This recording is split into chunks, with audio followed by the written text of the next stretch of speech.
Let's talk about the country, and facts are facts, and what's happening in our border. And unfortunately, that is a reckless disregard of his duty. And he can blame someone else, but ultimately, as a leader, you take responsibility.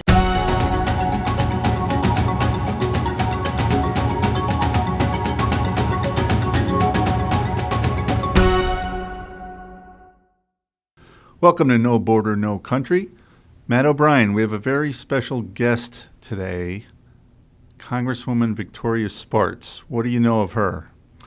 Well, she immigrated to the United States from what was then the Soviet Union. I believe it was Ukraine that she was from, and came here and built a life for herself in the United States, and eventually ran for Congress because she was dissatisfied with a lot of the things that she was seeing here. And she's a total firebrand. She tells it like it is, which is fantastic. We need more of that.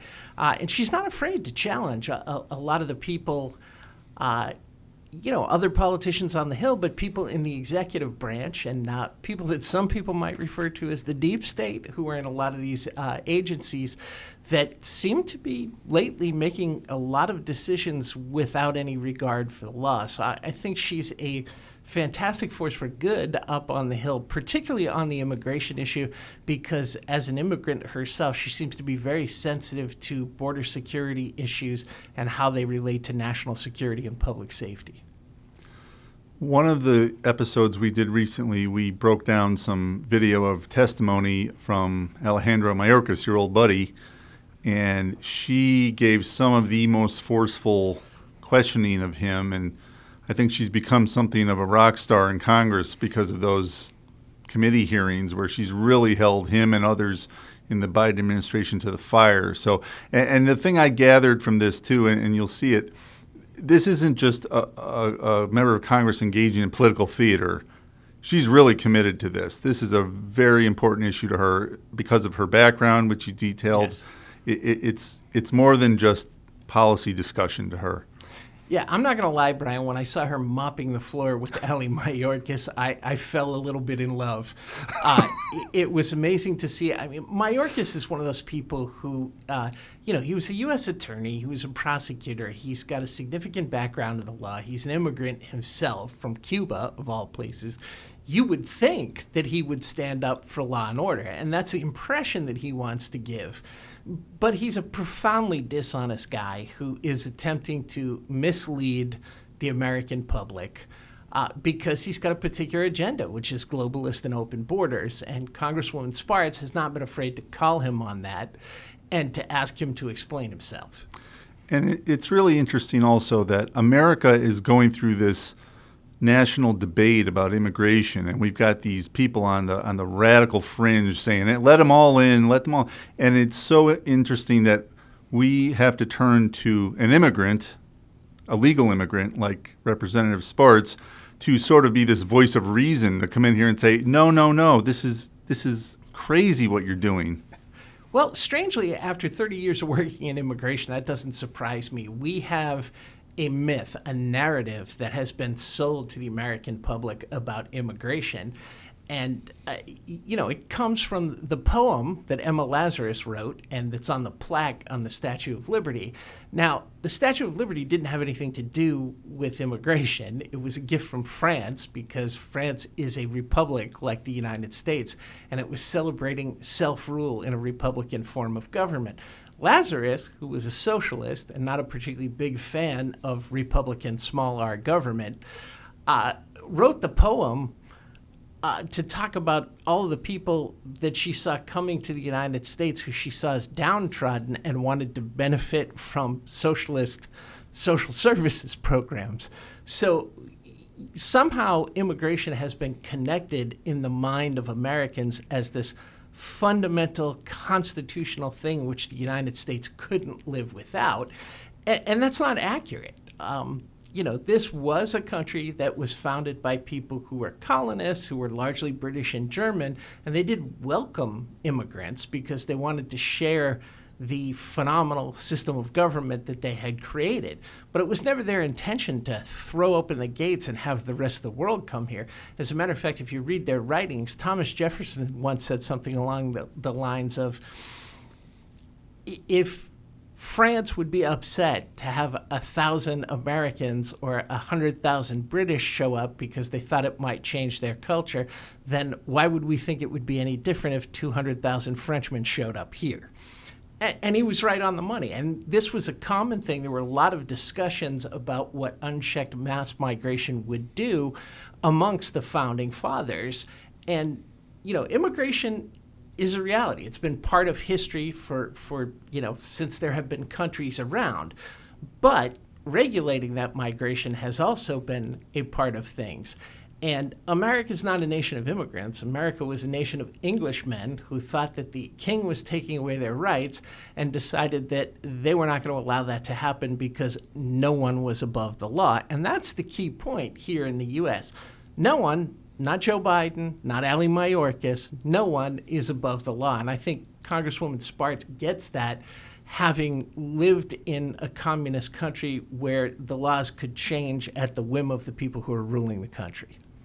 Okay, let's take a look at this interview and then we'll see what we have to say about it.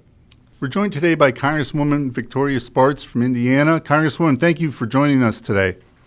Thank you for having me. Okay. You came to our attention via some of your congressional hearings, specifically the one with Alejandro Mayorkas. Other than you and a few others in Congress, it seems like there's not a lot of concern for the rights of American citizens in the whole immigration process. Why do you suppose that is? Why does it seem like there's more emphasis on the rights of people who are trying to come into this country than the people who are already here? Well, I think, it's unfortunately that, we not doing governing here and doing a lot of presentations on our side, and the other side has a very, very dangerous agenda. And that agenda, I hate to tell you, I never underestimate my opposition. They're brilliant in what they're doing. And unfortunately, the agenda is tyrannical and destructive to our country, because our republic was created not to be anarchy. Our republic was created to have a rule of law. And the law is king. We fought not to have kings, and we need to make sure that Constitution is governing our country. Otherwise, you will have a mob rule. Pure democracy also created mob rule, and now we created anarchy, where if you do something illegally, you actually got a lot of benefits and perks. But if you come as a legal immigrant like I came with nothing and had to work extremely hard, very hard jobs, and having little children. But that's what American dream is about, that it doesn't matter where you come from, you work hard to achieve success, and you can get where you want to get. And, this is, you decide how you want to pursue your happiness. Well, now we created perverse incentives where legal immigration is becoming almost impossible, and legal immigration allows us to act in the national interest of our country. But we promoted lawlessness, give a lot of money to drug cartels that now with China killing Americans, with fentanyl, with human trafficking that they have. It's a very serious situation, and we cannot neglect it. And we have to question the other side, but more effectively, because I don't think most Americans support lawlessness. Most Americans do not want to have socialism. Most Americans do not want to have tyranny, but we need to get out and get American people with us, because I think American people are very ill-informed, because media now bought and controlled by large special interest groups. So you came from a Marxist country, and one of the things that's scaring us is that this seems to be bringing socialism to the United States. You have large numbers of people coming from places where Marxism is prevalent, and they come here with their hands out, immediately expecting to get benefits. So as someone who grew up under that kind of system, does this scare you now in the U.S.? Well, it's weird. I'll be honest with you. I never thought, I'm not crazy enough to be involved in crazy politics. I just got pissed off what's happening in the country. So, my gosh, in my short life, I lived through socialism, I knew that it's a matter of time when it's run out of money. When it fell apart, I lived through mob rule, which was there in 90s and post-Soviet Union time. It's pure bandits. You can see most republics are still, went back to, mob rule and dictatorship. I mean, the Ukrainians are still the only one trying to fight and die, and it still cannot get powers back. It's extremely difficult to get your rights back. You have to go through bloodshed and have enough people willing to die for freedoms, which a lot of Americans did to found our republic. And a lot of times we don't have appreciation, but then now I'm thinking, and now we're building socialism. I'm like, oh my gosh, full circle. I can tell you what is going to be next, and a lot of mechanisms. Listen, I grew up under Marxism and socialism. I was, taught Karl Marx. So I was a pioneer at Soviet schools, and I didn't come here as a baby. I was an adult, I was almost 22 when I came. I still have my Yankee accent, but I came here as a mature person, not as a kid with a parents, on my own. So I remember what Soviet Union was and what we did. And a lot of techniques, it's Karl Marx 101. They want to do class warfare, race warfare. They want to use big money and create oligopolies and oligarchs on top, and then make everyone else puppet to the government and be equally poor. Take your rights away that make you independent, take your property rights away, take your Second Amendment rights away, take your religious freedoms. That's what they done, Soviets, to be able to centralize power. Because a lot of people don't understand socialism is actually by Karl Marx. It's not about redistribution of wealth. That's used actually to suppress people. What is used, socialism is about, is a control of the means of production. Whoever controls the means of production, will control pretty much the economy and people. And now we concentrated means of production, so they will have, even in Soviet Union, they had the political elites on top and everyone else equally poor. That's what socialism is.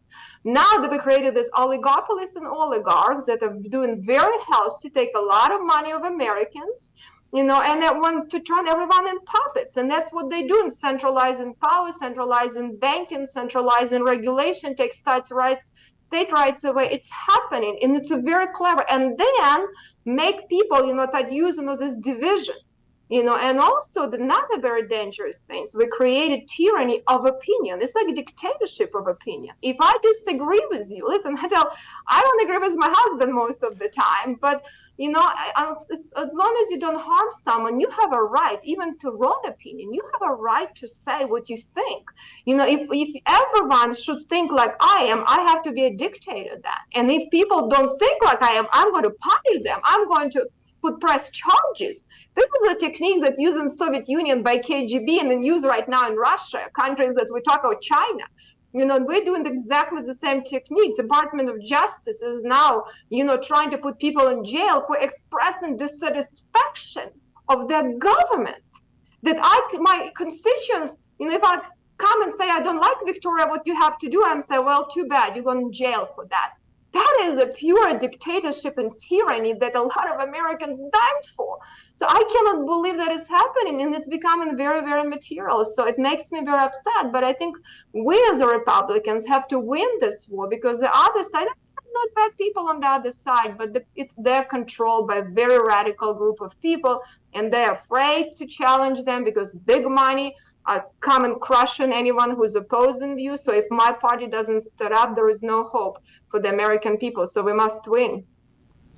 The last time he testified on Capitol Hill recently, you asked Alejandro Mayorkas to give himself a grade on his performance, and he refused to do so. What grade would you give him, and why? Well, listen, he's good at the performances. I want him to very high grade how he performs. I was saying, these people are so good. They're trained. I mean, they spend many, many weeks preparing. They know what questions they're going to ask, and they have already prepared answers. So his preparedness not to answers was excellent. Okay, so I give him a very high grade.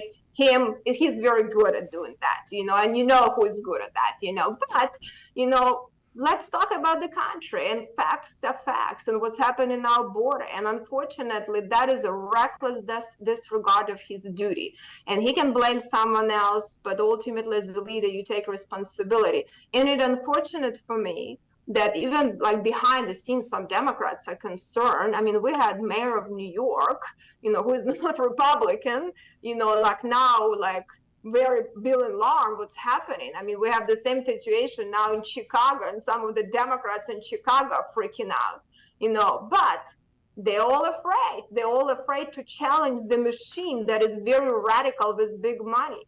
And unfortunately, we have too many politicians that are afraid to challenge the status quo and afraid to tell big money it's unacceptable, we're going to destroy our country, and so I'm sick and tired of them sitting there and have this smirky smile on their face when we have a real situation, life and death situation, and there's a serious national security crisis, and sitting there in this committee and telling us BS and not respond on our legitimate inquiries what's happening. And I said, like, listen, we can debate some issues, and we will never agree. There are some issues we'll debate, and have vigorous, discussion. But there are some issues of national security. We should come together. We should be able as Congress to get together and not politicize national security.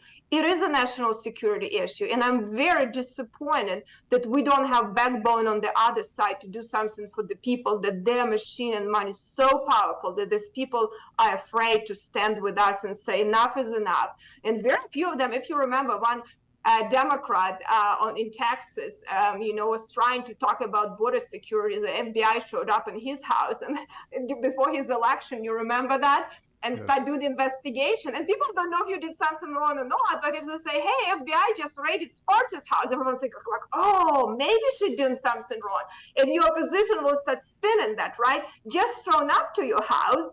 First of all, it's like for any American, it's like nerve-wracking, right? Like you have like people raiding your houses, right? It puts already like intimidates a lot of people, right? But it's also like if you're a political person, everyone is start speculating. So that was a way to take him down too. This is interesting for me what they're doing. And because one of them decided to say, yeah, we have a border security problems, so they come after their own party and use the same dirty techniques. But I hope more people will start caring about Americans and standing up from both sides. You mentioned the national security problem. Do you think at this point that the Department of Homeland Security has any clue how many criminals, terrorists, and foreign intelligence agents have made their way into the United States since the beginning of the Biden administration?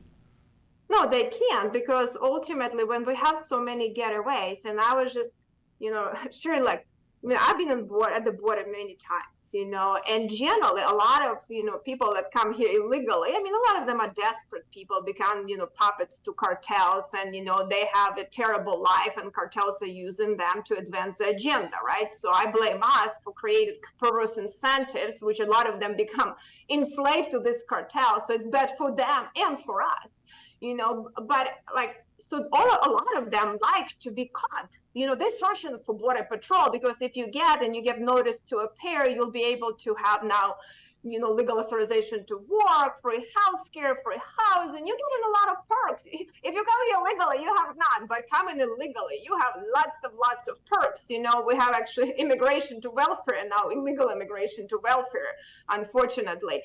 And I think, so if you try to be a getaway, it means, there is something wrong with you, because ultimately, if you would be someone who doesn't have anything bad, you probably would rather find that border patrol. That's actually, they're searching for them. Border patrol told me that they're searching to find them. So this is very alarming when you have, I know hundreds, thousands of getaways. They never actually give us exact number. This is a lot of estimates because you don't know if a getaway, that it means we don't know. We don't even know who these people are. But I can tell you, the likelihood of them being bad people is very high, considering, that, if there is nothing bad, you probably will not want to be a getaway. So I think this is a very serious national security issue. Do you have any thoughts on why it is that the United States and so many other Western countries today, their governments seem to be embracing these immigration policies that are making us more chaotic and draining our budgets, our finances, and just causing chaos in general? Why are these governments embracing these policies when they so clearly have negative effects on the country? Well, if you remember about Aristotle and remember, what our founding fathers tried to learn from ancient Greece and Rome, the republics they failed. If you remember, it's kind of a circle that, you have generally, pure democracy leading to mob rule generally leads to dictatorship, right? So people get sick and tired. So to create an anarchy is a very convenient way to create tyranny, because people will get so sick and tired and they will say, oh, it's like in a lot of countries of post-Soviet Union time, people like, oh, I'll just have a progressive dictator. I just want to have law and order. I don't want to live in anarchy. Most of us don't want to live, in the mob rule. So it's a good way to make people frustrated enough when they're going to say, okay, I'll give the government as much power. I just want to be safe, right? Because we have a tendency as a human being, not to live in a constant war and attack, right? We want to have peace. We want to have order. So this order is very dangerous for a lot of people. Some of us more tolerant to it. And I always say, as long as we have guns and ammunition, I don't care. As long as we, who is there and who is governing, that is the most important right to protect any other rights of Americans. And our founders knew that, because bandits will always have guns. Governments and police state will always have guns. It's about law-abiding citizens to be able to protect themselves against foreign and domestic enemies. And I think that was very important for them. And that's why it is second, not fifth, 10th, or anything else. So I think that was very important, and we need to appreciate that. But a lot of Americans are not used to living under mob rule, right? As I said, I lived on mob rule. I survived it. So, I'm okay. We want to live through anarchy. I'm prepared to fight the fight, but a lot of people are not. And I don't think we want to go there. That is a very brutal life. And I think that's the way how you're going to centralize more power, and that centralization of power, it leads you to socialism. And I mean, pretty much, socialism leads to communism. A lot of people don't realize that actually Soviet Union had socialism, but building communism, because communism is like a perfect idealistic socialism. And, I'm not going to go further there, but they will actually not even have communism. They were building it. Well, unfortunately, we're on that trajectory. And poor people are easy to oppress, and uneducated people coming from desperate countries, but like coming from under mob rule, these are very people to be easy to be puppets to control, right? Because they know that, very well-informed electorate is much harder, to oppress. And on top of it, we want to make sure they don't speak English, because then they're going to be brainwashed and not exposed. They want them to wash toilets and be like local. Like, they don't want them to be like me and run for Congress. They don't want immigrants to be able to, to speak English and be part of the American society and being American. They love them to be oppressed and use them as a pawn to promote their agenda. And I think that's very clever. But I think that's very destructive. And I think we need to educate American people that we cannot, let this republic fail. And if we don't stand up, I think we're reaching that point that, our beautiful experiment of this great republic might fail if we're not doing something now. So we've had a lot of problems with immigration policy over the years in the United States, but every other administration, even the Obama administration, at least made some effort to enforce the border. This is something new that's happened under the Biden administration. So what do you think the end game is? What is their goal? Well, I think, if you think about it, the same people that,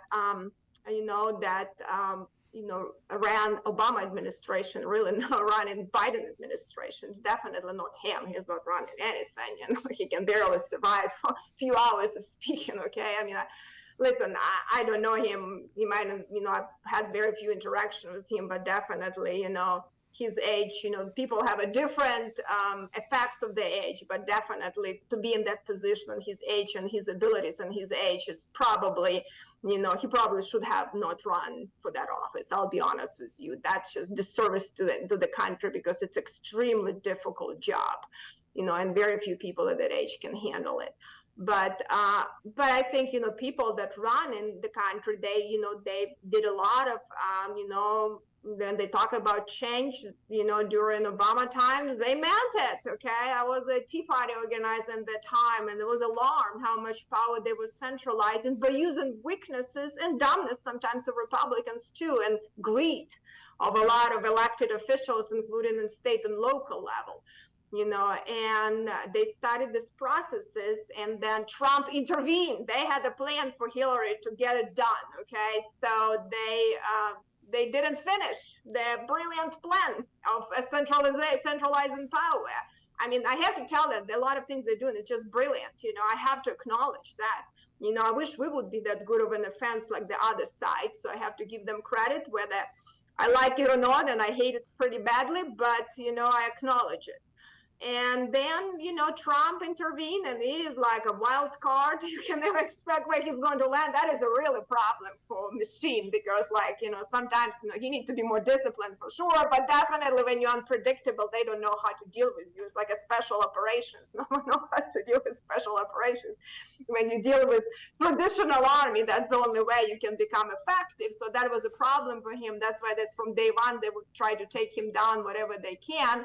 And then, they couldn't dig anyone out there. They had to dig out men that, probably should be in retirement, because they became so radical. They dig him out and put the same people around him. So they're trying to do, the same things to finish the business. The problem is, I think, with all of the things that Trump was controversial about, one thing that he showed that, and he was able to go through regular media, how corrupt media became, and get directly to the American people, where he had the ability to do direct conversation with the people. And hate or love it, people still not that stupid. They understand that politicians align, right? People can be brainwashed, they be upset, but people are pretty smart. They see where you lie or not, and he was able to tell the truth. And more American people now woke up.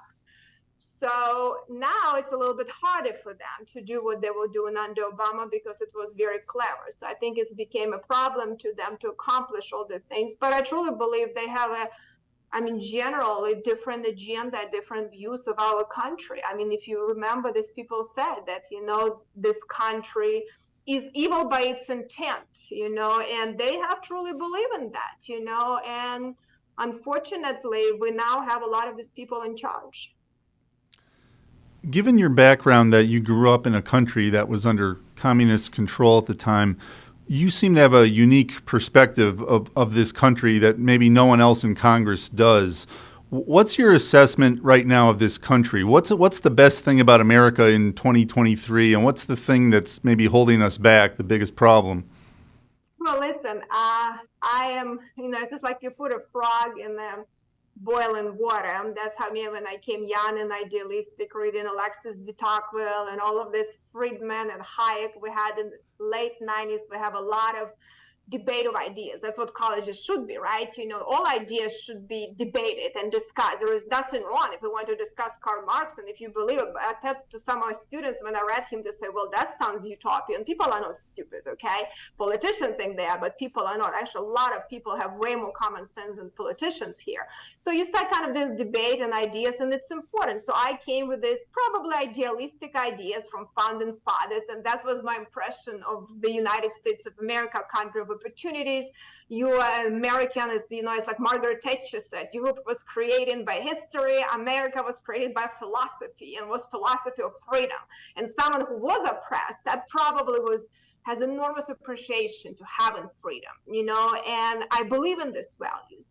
And when I see what's happening and how quickly we start losing them, and we've been for a while, but I think under Obama, they've really made very hard moves into tyranny. I mean, literal tyranny.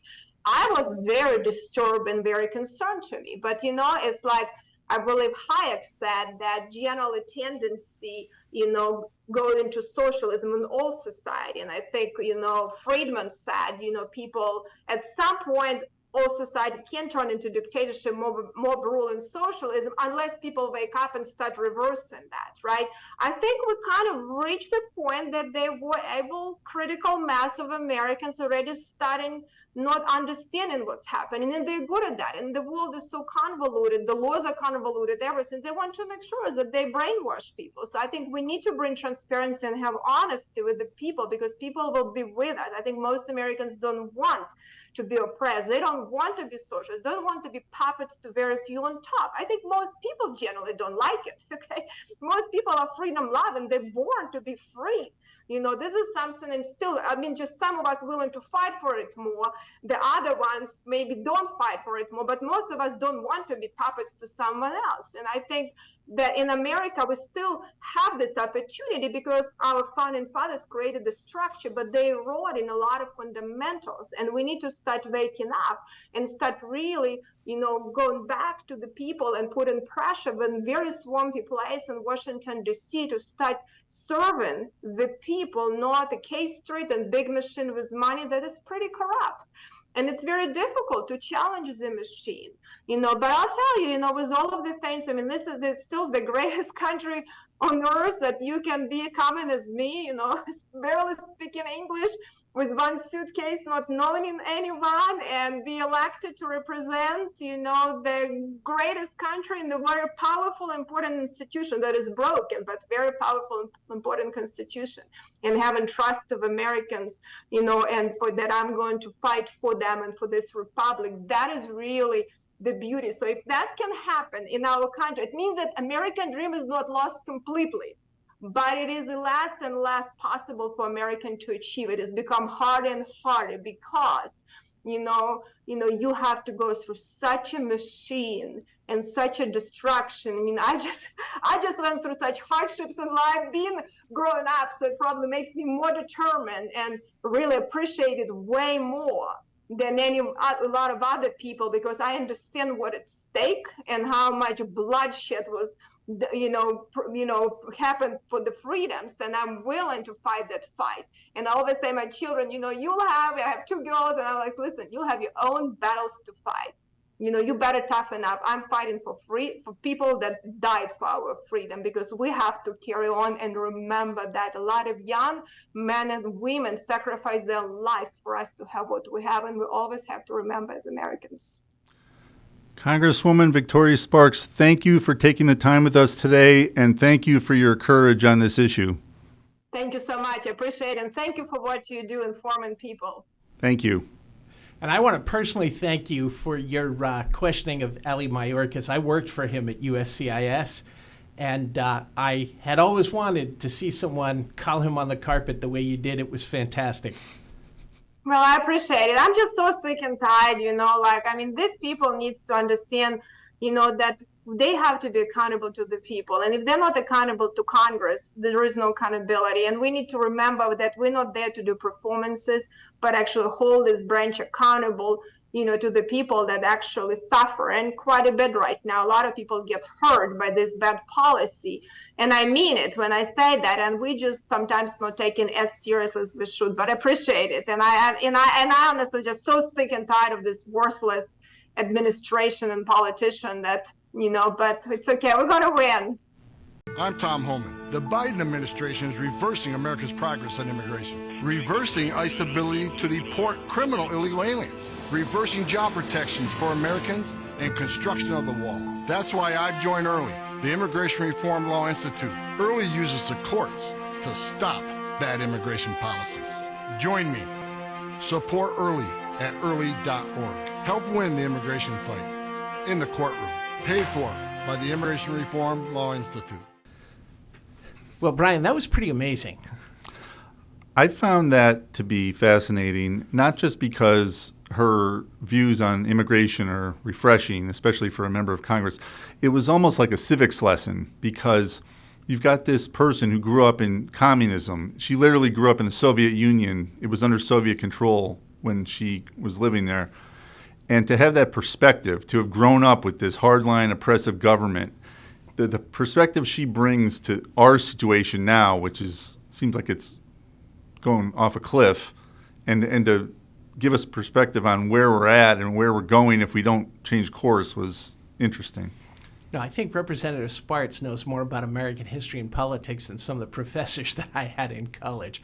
I was really glad to hear her come speak to us and to share her experiences. I wish we had 100 more people that valued the United States and our system of government the way she does up on the Hill. I think that would change things.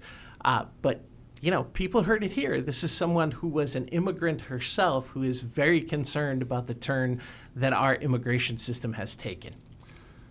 Now, Judge, am I mistaken? But I would put the proposition forward that Joe Biden, Alejandro Mayorkas, and the rest of that administration, people like Victoria Spartz are the last kind of immigrants they want in this country because they grew up under a repressive regime. They're very smart. They're very well read. They know about history. They don't want people like her asking questions and challenging them on what are clearly very destructive policies. No, Congresswoman Spartz summarized that extremely well. She said they want people who can be brainwashed. They want people who don't speak English so that they can be dependent. And so this is a way of building up to a centralization of power that allows certain people to act in a dictatorial fashion. If you look at the way Ali Mayorkas runs the Department of Homeland Security, he's a little dictator. And if you look at the way that the Biden administration is running the United States, we've seen this repeatedly with regard to things involving immigration. They just don't seem to care. I mean, how many times does a federal district court and a federal appellate court have to rule that DACA is illegal before someone just terminates the program? I don't know what it would take to get more of that mindset into Congress, but just imagine what could be done in this country if we had a majority of the people in our government thinking like that. We've got to protect our country. We've got to be smart about who we let in, who we don't let in. It would be a game changer if we just had more of that mindset across parties, across everything. Well, I think we have a majority of people in the country who feel that way. So maybe it's time for some people who care about the country the way that Congresswoman Spartz does to step up and run for office. I mean, the best thing that can happen in a democratic republic is for citizens to stand up and ask to hold office and serve the public. This is Matt O'Brien for Early's No Border, No Country podcast. Thank you for watching. Please stab that like button and subscribe to our channel. If you'd like to learn more about Early and support our mission, you can go to www.early.org/podcast. In addition, this podcast appears on a number of other platforms, including Apple Podcasts, Google Podcasts, and Spotify. Thanks again for watching. This is Matt O'Brien for No Border, No Country.